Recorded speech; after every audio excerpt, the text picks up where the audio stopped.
Commission nationale de recensement des votes, Yewwi dénonce des irrégularités dans le Nord. Il s'agit particulièrement des départements de Podor, Matam, Ranérou et Kanel, des griefs signalés au président de la Commission nationale de recensement des votes à qui Yewwi Askan Wi demande du temps avant de proclamer les résultats. Proclamation prévue cet après-midi.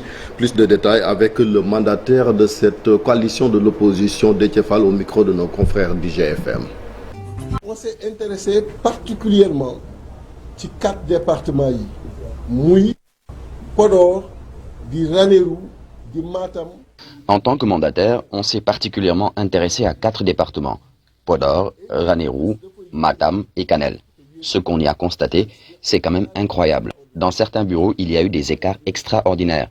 250 pour Benno Bokk Yakaar contre 3 pour Wallu ou encore 4 pour Yewwi Askan Wi. On voulait même prendre une photo pour présenter cela. Mais c'est après que la Commission nationale nous a fait savoir que c'était impossible. Il n'y a rien de confidentiel. Rien ne doit être caché à ce niveau, puisque tout est déjà public. Si on maintient cette décision pour la soumettre au Conseil constitutionnel, on n'a qu'à y ajouter notre observation. Même si, conformément à la loi, on nous a laissé vérifier comme on voulait. Ce qu'on va continuer de faire. Mais comme le temps ne nous l'a pas trop permis, on a relevé déjà pas mal d'irrégularités. Dès demain, on va demander d'ouvrir les cartons dans les 4 départements, PV par PV. Ainsi, on pourra savoir sur quel pied danser. Nous devons pour ensemble arrêter ce qu'il faut comme décision concernant yooyu nga xamni mom lañu gis. Le mandataire de la coalition Benno Bokk Yakaar dément son collègue de l'opposition, maître El Hadji Amadou Sall, accuse à son tour Déthié Fall et compagnie de vouloir retarder les travaux de la Commission nationale de recensement des votes. Et pourtant, Yewwi Askan Wi dispose des procès-verbaux des bureaux de vote, mais aussi des commissions départementales. Il livre ici sa part de vérité. Les représentants de Yewwi Askan Wi ont cru devoir faire une requête pour demander la communication de l'ensemble des PV des départements de Ranérou, des départements de Matam, des départements de Podor. Ce qui a été fait. La Commission nationale a accepté leur requête en leur disant « ces PV sont à votre disposition ». Ils en ont demandé copie.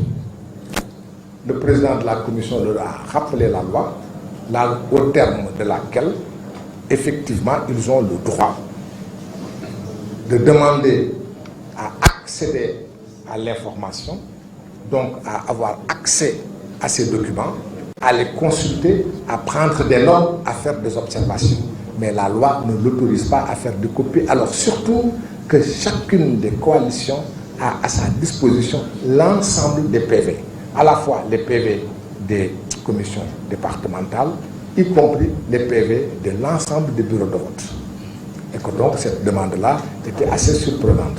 Malgré tout, le président les a autorisés à regarder et à consulter, à prendre des notes sur l'ensemble de ces documents. Ce qu'ils ont fait et ce qui nous a retardé. Parce que pour l'essentiel, toute l'après-midi, je dis bien toute l'après-midi d'aujourd'hui, en grande partie a été laissée à leur disposition pour constater les documents. Sinon, aujourd'hui, on aurait pu finir les travaux. On n'a pas pu finir les travaux parce qu'ils se sont évertués à consulter l'ensemble des documents, sans avoir de grief particulier. À un moment donné, ils ont dit que c'est par hasard, par random, qu'ils allaient consulter. Ils ont consulté et ils n'ont absolument fait aucune observation. Jusqu'au moment où je vous parle, aucune de ces coalitions n'a fait la moindre observation. Et puis Habib Niang de Benno Bokk Yakaar Thiès sera notre invité dans la deuxième partie. Le consortium panafricain des compétences en synergie plaide pour l'instauration du bulletin unique, Chérif. Ils ont participé à l'observation des élections législatives de dimanche dernier. C'est pour mieux garantir le secret du vote. Selon donc ces observateurs, le CPCS magnifie le bon déroulement du scrutin dans l'ensemble sur l'ensemble plutôt du territoire. Thiaw Mbar Ndiaye et Alioune Diagne. Même s'il décerne un satisfecit à l'administration électorale, le consortium panafricain des compétences en synergie préconise l'usage du bulletin unique. Notre mission a eu à constater en certains endroits que certains électeurs ne se donnaient pas la peine de prendre tous les bulletins en lice pour en faire leur choix dans l'isoloir, biaisant ainsi le secret du vote.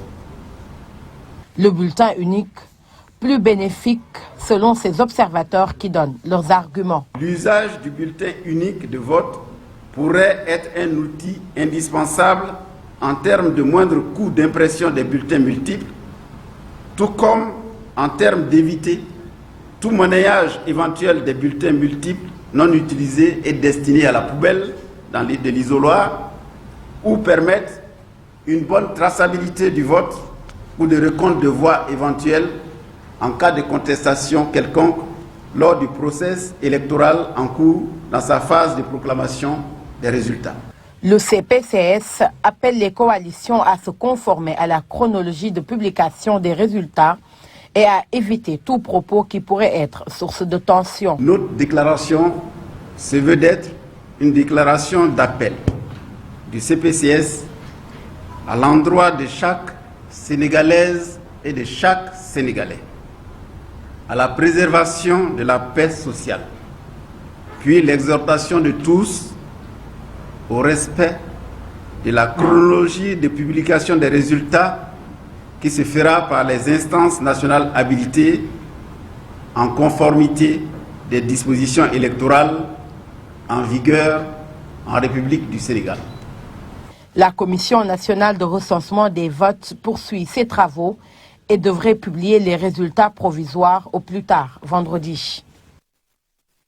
Thiorombar Ndiaye, merci. Et puis retour de parquet pour Sitor Ndour. Sitor Ndour, ancien directeur général du COUD, accusé de viol par son employé de maison âgé de 16 ans. Elle a été interpellée par la gendarmerie et fait même l'objet d'un retour de parquet. Sitor sera présenté au procureur de la République aujourd'hui, Fatih. Et puis pour terminer, sur le marché, on est à quelques jours de l'Achoura, le marché Tamkharit, surtout avec quand même cette cherté des produits alimentaires, notamment la carotte. Le kilogramme coûte 2000 francs CFA, ce que dénoncent les consommateurs. Nous suivons le reportage signé Mariam Diaye et Gervais Yao. Des prix de denrées alimentaires qui flambent jusqu'au jour J des fêtes. Un constat familier à Dakar. Le prix de la carotte a triplé au marché Castor. Les prix sont très exorbitants. Vraiment, déjà le kilo de carotte, ça coûte jusqu'à 2000 francs. Pour une personne qui a toute une famille à nourrir, vraiment c'est un peu difficile. Nous n'avons pas le choix. C'est pourquoi nous vendons le kilogramme de carottes à 2000 francs. Vous voyez, nous l'achetons à 1500, 1600 francs. Nous les revendons à 1700, 1800 francs. 1700 ça kilo est barré. Cette situation est due à la saison de la carotte sénégalaise qui s'achève. Du coup, certains revendeurs achètent le sac de 100 kg jusqu'à 110 000 francs. Le sac de 100 kg nous revient à 110 000 francs. Si nous ne vendons pas à ces prix, nous n'allons pas nous en sortir. Ils attendent avec impatience la carotte importée pour envisager une baisse des prix. Sinon, le consommateur devra débourser plus. S'il n'y a plus de carottes sénégalaises, il faut importer. Les prix vont baisser, nous l'espérons d'ici 2 à 3 jours. Si la carotte importée n'est pas sur place, d'ici la Tamkharit, les prix vont grimper. Parmi les légumes incontournables pour préparer un bon plat de couscous, la carotte se fait désirer sur le marché. À quelques jours d'Achoura, c'est un casse-tête pour en voir sur les étals. Merci beaucoup Fatou, c'était tout pour ce bulletin d'information. Miss Météo nous apprend que le tas de salade coûte combien? Le tas de salade est à 500. 500 francs. La tâche de salade. Un quoi? La tâche de salade. Marcel, tu es immature. Finalement, en tout cas, ça risque d'être dans un pays où on importe tout, même la carotte. Alors qu'on a de quoi faire au niveau des terres. On peut du coup ramasser suñu bopp, c'est vraiment dommage. am ñax rek téeméer.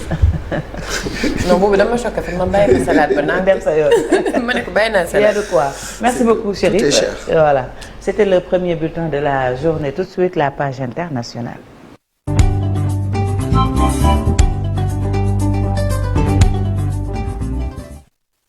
Pour cette page internationale avec le Mali, Chérif. Le Mali, où les groupes armés satisfaits des travaux sur l'accord de paix, cela fait près de 10 mois que ces groupes armés du Nord réclamaient des séances de travail pour tenter de relancer la mise en œuvre de l'accord de paix en 2015. La question du processus de désarmement, démobilisation, réinsertion, plutôt appelé DRD, des combattants issus des groupes armés est notamment au cœur de ces discussions. Et puis en République démocratique du Congo, le gouvernement demande à l'ONU l'expulsion de son porte-parole. Selon le gouvernement congolais, les tensions actuelles entre la population et la MONUSCO sont dues notamment aux déclarations jugées inadéquate et inopportune de Mathias Galman. Dans une interview accordée à RFI, le porte-parole de la MONUSCO affirmait que le déploiement d'une grande partie de ses ressources de la mission onusienne et de l'armée congolaise dans le nord contre le M23 avait des conséquences négatives sur les régions et que la MONUSCO disposait pas de moyens militaires pour faire face au M23. On passe au Yémen où le premier vol commercial depuis Sanaa en 6 ans décolle grâce à une trêve. Les rebelles Houthis ont pris le contrôle de la capitale yéménite en 2014, déclenchant ainsi un conflit sanglant avec le gouvernement reconnu par la communauté internationale et appuyé par une coalition dirigée par l'Arabie saoudite voisine qui intervient dans le pas arabe le plus pauvre du pays. Nous y reviendrons. En Irak, le leader chiite Moqtada al-Sadr réclame la dissolution du Parlement et la tenue d'élections législatives anticipées alors que le pays est paralysé par les querelles politiques. Il a estimé qu'il n'y a aucun intérêt à dialoguer avec ses adversaires. Rappelons que la tension est montée d'un cran entre l'Irak et ses adversaires, notamment le candidat au poste de Premier ministre présenté par ses adversaires, la fiction chiite pro-Irak qui forme l'influence cadre de coordination. Le secrétaire général des Nations Unies, Antonio Guterres, dénonce la cupidité des entreprises pétrolières et gazières lors d'une conférence de presse pour la publication du 3e rapport de l'ONU sur les conséquences mondiales de la guerre en Irak. Le secrétaire général des Nations Unies s'en est pris aux entreprises à qui il reproche une cupidité grotesque. Sorne Fatih. Merci beaucoup, Chérif, pour la page internationale. Tout de suite, Café Presse, Café Court avec Cheikh Diop.